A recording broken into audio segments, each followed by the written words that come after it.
नमस्कार। योगी आदित्यनाथ की सरकार ने कांवड़ यात्रा के दौरान उत्तर प्रदेश में कांवड़ मार्ग पर जितने भी दुकान वाले हैं उन सबको लिए एक निर्देश जारी किया था कि आपको दुकान के बाहर अपना नाम लिखना होगा और मूल्य सूची लगानी होगी कि भाई क्या सामान कितने का है, ताकि कहीं कोई विवाद की आशंका नहीं रहे। इसका विरोध शुरू हुआ राजनीतिक तौर पर। दुकानदारों ने विरोध नहीं किया, कहीं छुटपुट किया हो तो अलग बात है, लेकिन बड़े स्तर पर यह निर्देश जिनके लिए था दुकानदारों ने इसका विरोध नहीं किया। न हिंदू पक्ष के दुकानदारों ने किया, न मुस्लिम दुकानदारों ने किया, न सिख, ईसाई, जैन, किसी भी धर्म के अनुयायी व्यापारी ने इसका विरोध नहीं किया। इक्का दुक्का अपवाद छोड़ दीजिए जो राजनीतिक कारणों से विरोध कर रहा। आपने कहीं देखा कि मुजफ्फरनगर, शामली, बागपत, कैराना, मेरठ, हापुड़, पिलखुआ, यहाँ जो कांवड़ मार्ग है सहारनपुर, इसमें 100, 200, 500, 1000 व्यापारी कहीं आपको दिखे इस बात की वो करते हुए भाई ये नियम अवैध है, ये नियम असंवैधानिक है और हम इसको नहीं मानेंगे, ये तो त्राही त्राही मचा देगा नियम। नहीं, हंगामा कहाँ है? जहाँ कांवड़ मार्ग ने हैदराबाद वाले असदुद्दीन ओवैसी, बंगाल वाली ममता बनर्जी, अखिलेश यादव जी, मायावती जी, प्रियंका गांधी जी, उन राजनीतिक कुनबों में छटपटाहट है, दुकानदारों में नहीं। आप बताइए, आपने किसी भी टीवी चैनल पर, किसी भी सोशल मीडिया के प्लेटफॉर्म पर 100, 200, 500, 1000 दुकानदार इकट्ठे होकर प्रतिरोध करते हुए, विरोध करते हुए, प्रदर्शन करते हुए देखे किसी धर्म के कि हम नाम नहीं लिखेंगे? विरोध इसलिए भी नहीं दुकानदारों ने किया क्योंकि नाम लिखने को कहा था, धर्म और जात लिखने को तो कहा नहीं। कुछ लोगों ने बड़े भोले भोले किस्म के तर्क जुटाए, लेकिन वो तर्क चले नहीं। लोगों को लग रहा था योगी आदित्यनाथ फैसला वापस ले लेंगे, उन्होंने फैसला वापस नहीं लिया। आज सावन का पहला सोमवार है और आज से मुख्य कांवड़ यात्रा आरंभ है।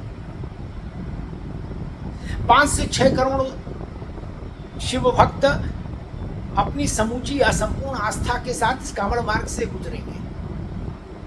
5 से 6 करोड़। और विरोध के तर्क भी गजब गजब, अजब अजब। किसी ने कहा क्या पेट्रोल पंप पर भी लिखवाएंगे कि ये पेट्रोल मुस्लिम देश से आया है? नहीं, क्यों लिखवाया जाए?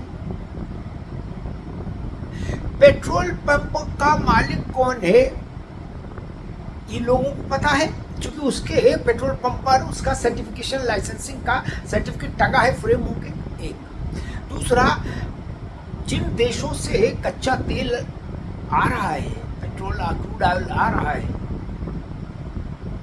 वो देश पहचान छुपा के तो बेच नहीं रहे। क्या आपने कोई ऐसा तेल निर्यातक देश देखा जो अपनी पहचान छुपा के गुप्त या छद्म पहचान के साथ तेल का व्यापार कर रहा हो? नहीं ना। फिर क्यों हंगामा होगा? नहीं होगा। एक तर्क दिया गया कि भाई 2 नैरेटिव एक साथ चलाएंगे, एक मुस्लिम वाला, एक दलित वाला और पिछड़े वाला। कहा दलित और पिछड़ों की जाति सामने आ जाएगी, इससे अनर्थ हो जाएगा। और ये लोग कौन लोग कह रहे हैं? जो चुनाव में मंच पर माला पहनने के बाद माइक पर बोल रहे थे जाति की जनगणना, जाति आधारित जनगणना कराओ, एक एक जात का आदमी गिना जाना चाहिए हिंदुस्तान में, कोई छूटना नहीं चाहिए, और इस बात के लिए जान लड़ा देंगे। ये तो कह रहे थे कांग्रेस और सपा और आरजेडी और ममता जी कि जात की गिनती करो। अब कहा जा रहा है कि योगी जी का आदेश ऐसा आ गया, इससे दलित की जात सामने आ जाएगी। हालांकि ये भी असत्य वो है, नाम लिखने से जात कैसे आ जाएगी? नाम लिखा राम प्रसाद, टेलीफोन नंबर लिख दिया, ये कैसे पता लगेगा कि ये दलित है, ओबीसी है, अति दलित है, यादव है, जाटव है, कुर्मी है, कोयरी है, कौन ब्राह्मण है, ठाकुर है, कैसे पता लगेगा भाई बताइए। और प्रचारित ये कर दिया गया कि भाई दलित की जात आ जाएगी, उसका तो दुकान ही चौपट हो जाएगी। अब बल तो ऐसा है नहीं कि दलित की जात भी सामने आ जाए तो दुकान चौपट हो जाए, ये भी कहना मूर्खता है। क्या इस देश में दलित लोगों का व्यापार नहीं चल रहा, खूब चल रहा?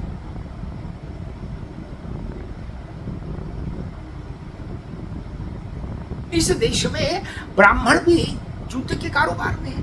तब पिछड़े वर्ग के लोग, चूंकि उनकी आबादी लगभग आधी है जनसंख्या की, तो वो हर क्षेत्र के कारोबार में है। मैं इस बात को समझ ही नहीं पाया कि भाई पहले नैरेटिव मुस्लिमों का चला, फिर जब मुस्लिमों वाला नैरेटिव दौड़ नहीं पाया राजनीति की सड़क पर, तो उसमें दलित और ओबीसी का तड़का मारने की कोशिश हुई। मेरा प्रश्न ये है कि आप बता दीजिए, किसी का नाम छोटे लाल है, किसी का नाम राम प्रसाद लिखा, किसी ने अपना नाम शिव प्रताप लिखा, कैसे समस्या हो जाए? और अगर मान लीजिए जात आ जाए सामने, तो क्या समस्या है?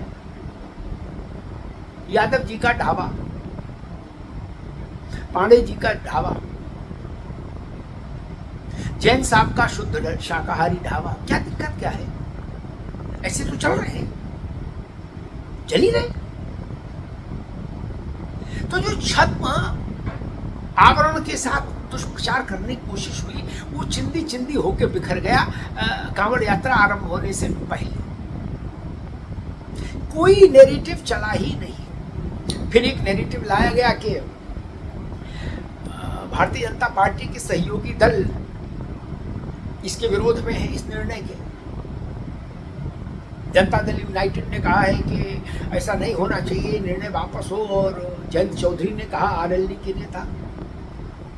तो कुछ लोगों को इस बात की खुशफहमी हुई कि शायद अब योगी आदित्यनाथ ठिठक जाएंगे और इस आदेश को विड्रॉ कर देंगे। तब भी नहीं विड्रॉ किया। पूरे ना, ये आदेश तो रहेगा पूरे उत्तर प्रदेश के लिए, और कर दिया।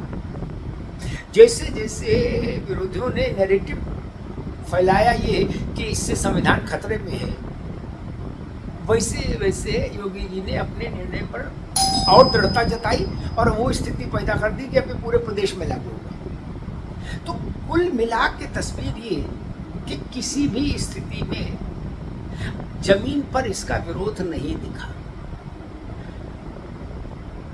जो लोग, जो राजनीतिक दल इस निर्णय के खिलाफ थे, उनके लिए ये सबसे दुखद खबर है कि दुकानदारों, व्यापारियों के स्तर पर इसका विरोध नहीं दिख रहा। वो सोच रहे थे कि शायद हजारों लाखों व्यापारियों को, दुकानदारों को वो विरोध में सड़क पर खड़ा कर देंगे योगी आदित्यनाथ की सरकार और उनके इस फैसले के, लेकिन ऐसा हुआ नहीं। ये एक सुखद पक्ष है इस पूरे राजनीतिक अभियान का। जो ताकतें ये चाहती थी कि दुकानदार टकराव की मुद्रा में आ जाए, उन ताकतों को निराशा हुई।